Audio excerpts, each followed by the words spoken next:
Lira san coco masita fona cotilala.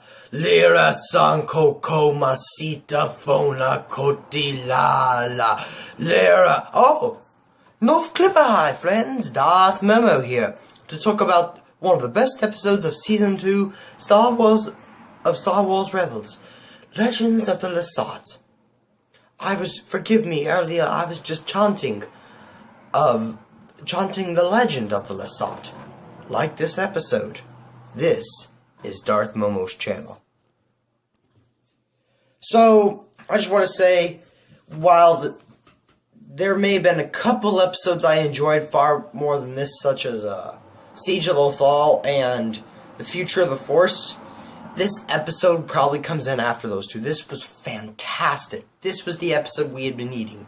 No, a great episode that without any cameos from other... I mean, a lot of the good episodes of Star Wars Rebels have been episodes with cameos from already well-known characters. Oh, fuck, this had Hondo in it.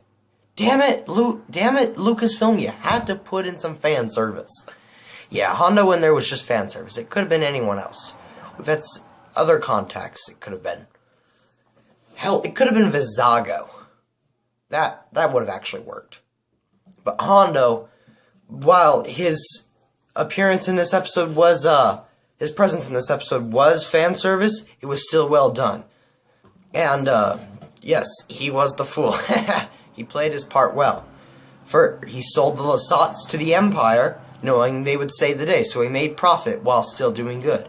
Then he sold out the rebels to save them, and then he sold them out again. Oh my gosh, that's just classic Hondo. But oh my gosh, there were so many great things about this history. This really presents us that it's not just the Jedi and the Sith that believe in the Force, or Force users like the Lasat. They're not Force users. Well, maybe one or two that might have gone off to the temple, but they still believe in the Force and worship it. Sure, they call it the Ashla, not the Force. Similar to how Christians call God, God, and Muslims call God Allah. Pretty much, it still translates to the same thing, it's just different language context. Which actually, on the episode guide in StarWars.com, it did reveal that the Ashla was actually the original term for the light side, while the Bogan was for the dark side. Oh my gosh, and the music, Journey into the Star Cluster, was what that main track was. That was fantastic. So great, it could have been done by John Williams. I mean, Kevin kind of really knocked it out of the pot on that one. Sorry, I got a cough there. But yeah, this episode, it was just fucking fantastic. I really loved it. I got the chills when Zeb was giving his backstory on the people. On his people and how his Lasan fell. This season has definitely been lacking some Zeb, and this was definitely the episode we need. And he's just an awesome character. He's our comic relief, and he's great. I love him. My favorite characters of these series are, well, I love all the characters. I'm definitely emotionally attached, you could say, to Zeb and Kanan. If one of them met their end, I would be sad. While the others, it would just be more, it would be a stun. Yeah, I'd mourn their loss, but I wouldn't probably cry. These guys I would. Much like Ahsoka. That death will probably happen. But nevertheless, let's get back to Legends of the Lasan. Yes, and I like how they have the prophecy with the warrior, the child, and the fool. I'll remind you of that again. There's the fool, selfish.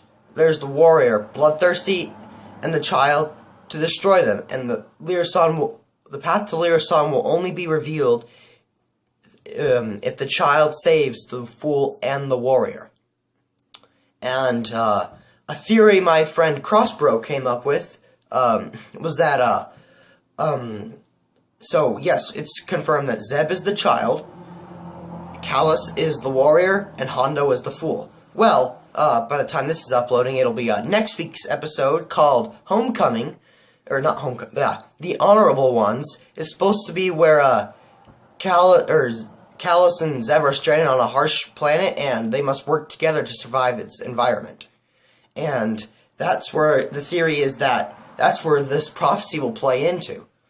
because we haven't seen the child save the warrior or the fool yet. And that's where he thinks that this will play into, is that Zeb will save Callus in this episode, or in that episode, and that will fulfill the prophecy, because prophecies always don't happen in the order they are written, which is, it was quite a good theory. But also with the prophecies, I like how Zeb, when Chava the Wise mentions something about the maze prophesies, Zeb is like, prophecy, you never mentioned, or a maze, you never mentioned that. You prophecy types always pull something like this. So true. And when Zeb got upset of Callus being the warrior and how he wanted to be the fool, I've got to say that was, and how Chava tells him that there's always and you're never one of those, that in time you become all three. And now I did a little personal reflection on that, and it's true. There is a bit of a fool in me, a bit of a child, and a bit of a warrior. Let's see, for example, the fool part of me. The other day I ran out into the middle of the road to grab a single shoe to sell at Bookman's. That's an example of me being a fool. A child. Well, I often act immature at times, such as, for example, when I had a lightsaber fight in class yesterday. That would be an example of some immaturity. So, child, that's the child of me. And the warrior, the honorable man.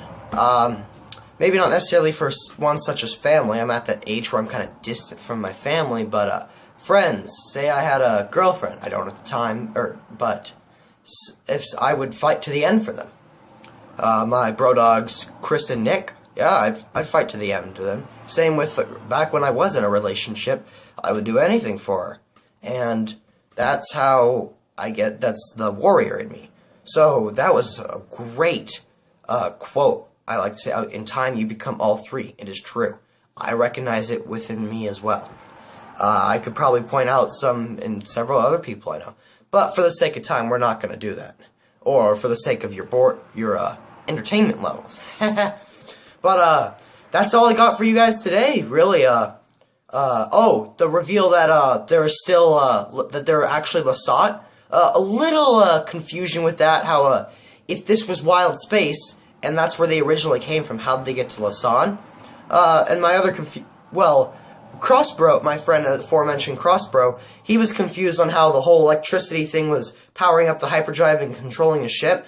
How I think it was is the Force was allowing that to happen, kind of using that energy of their people to find to chart a way through the star cluster, and also to discover Lasat as written the prophecy. That the Force works like that, fulfills prophecies. The Chosen One, for example.